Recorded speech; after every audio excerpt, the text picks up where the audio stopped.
Praise the Lord. ஆண்டவராகிய இயேசு கிறிஸ்துவ நாமத்திற்கு மகிமை உண்டாவதாக. காலையில் உங்களை இயேசு நாமத்தில் வாழ்த்துறேன், உங்களை ஆசீர்வதிக்கிறேன். யோவான் 6ஆம் அதிகாரத்தில் 68வது வசனம். சீமோன் பேதுரு அவருக்கு பிரதியுத்தரமாக, ஆண்டவரே, யாரிடத்தில் போவோம்? நித்திய ஜீவ வசனங்கள் உம்மிடத்தில் உண்டே. அதனுடைய ஒரு பகுதியை நம்ம எடுத்துக்கலாம். ஆண்டவரே, யாரிடத்தில் போவோம்? நித்திய ஜீவ வசனங்கள் உம்மிடத்தில் உண்டே. ஆண்டவரே, யாரிடத்தில் போவோம்? நித்திய ஜீவ வசனங்கள் உம்மிடத்தில் உண்டே. அதற்காக ஆண்டவருக்கு ஸ்தோத்திரம். ஆண்டவரே, யாரிடத்தில் போவோம்? கர்த்தருடைய நாமம் மகிமைப்படுவதாக. வேதம் சொல்லுகிறது, ஆண்டவரே, யாரிடத்தில் போவோம்? பிரியமானவர்களே, இதை நீங்க படிக்கும்போது உங்களுக்கு என்ன தோணுது? அந்த இடத்துல இயேசுனுடைய உபதேசம் கொஞ்சம் கஷ்டமா இருந்தது. அந்த உபதேசத்தை கேட்டுட்டு 70 சீஷர்கள்ல 58 பேர் பின்வாங்கிட்டாங்க. அதாவது ஒரு மெஜாரிட்டியான ஆட்கள் அந்த உபதேசத்தை கேட்டுட்டு ஐயோ, இது நம்மளால முடியாது அப்படின்னு பின்வாங்கி போயிட்டாங்க. ஆனா அதுல ஒரு சில சீஷர்கள் மாத்திரம் உறுதியா இருந்தாங்கன்னு நாம் வேதத்துல படிக்கிறோம். அந்த ஒரு சில சீஷர்கள்ல பேதுரு, யோவான் போன்ற 12 பேர் இருந்தாங்க. இந்த 12 பேருக்கும் ஆண்டவர் என்ன சொல்றாரு? நீங்களும் போய்விட மனதா இருக்கிறீர்களா?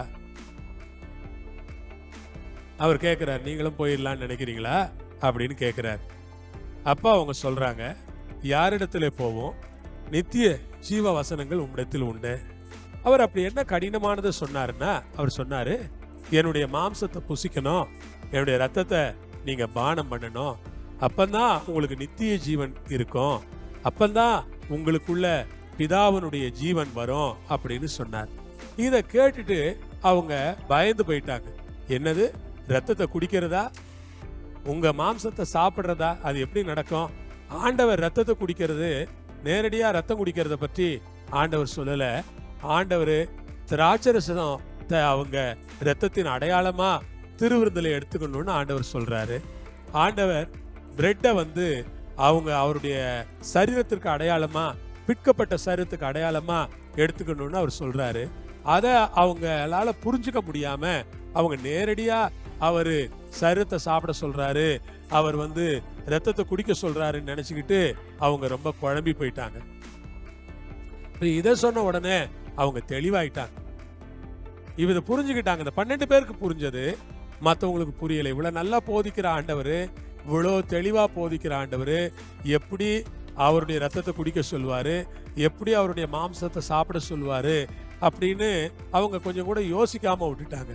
ஆகவே அன்புக்குரிய சகோதர சகோதரிகளே, உங்களை பார்த்து இந்த வேளையில நான் ஒரு காரியத்தை முக்கியமா கேட்க விரும்புறேன். ஆண்டவருடைய மாம்சத்தை புசித்து ரத்தத்தை குடிக்கிறது அப்படிங்கிறத நீங்க தப்பா நினைச்சிடாதீங்க. அது ஆண்டவருடைய திருவிருந்துல பங்கெடுக்கிறது தான். அதனாலதான் அவங்க சொல்றாங்க, எங்கே போவோம்? நித்திய ஜீவ வசனங்கள் உம்மிடத்தில் உண்டு. நாங்கள் எங்கேயா போவோம்? நித்திய ஜீவ வசனங்கள் உங்ககிட்ட இருக்குது, அதை விட்டுட்டு நாங்க எங்க போக முடியும் என்று அவர்கள் கேட்கிறார்கள்.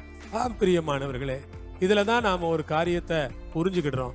நாம எங்க போறது? நித்திய ஜீவ வசனங்கள் ஆண்டவரிடத்துல இருக்கிறதே, நாம் எங்கேயும் போக வேண்டியதில்லை. நித்திய ஜீவ வசனங்கள் ஆண்டவரிடத்துல உண்டு என்று அதை மாத்திரம் நாம புரிஞ்சுக்கிட்டு ஆண்டவரை உறுதியா பிடிச்சுக்கிட்டு ஜீவ வசனங்களை உறுதியா பிடிச்சுக்கிட்டு வாழ்ந்தோம்னா அது போதுமானதாக இருக்கிறது. இந்த வேளையில ஜெபிப்போமா? பரலோகத்தில் இருக்கிற எங்கள் பிதாவே, உம்முடைய கரங்கள் எங்களை ஒப்பு கொடுக்கிறோம். நித்திய ஜீவ வசனங்கள் இடத்தில் இருக்கிறதற்காக ஸ்தோத்திரம். எங்களை ஆசீர்வதியுங்க, சாட்சியா நிறுத்துங்க, பெரிய காரியம் செய்யுங்க. இயேசுவின் மூலம் வேண்டிக் கொள்கிறோம் பரமபிதாவே. ஆமேன். அல்லேலூயா. கர்த்தர் உங்களை ஆசீர்வதிப்பார். ஆமேன்.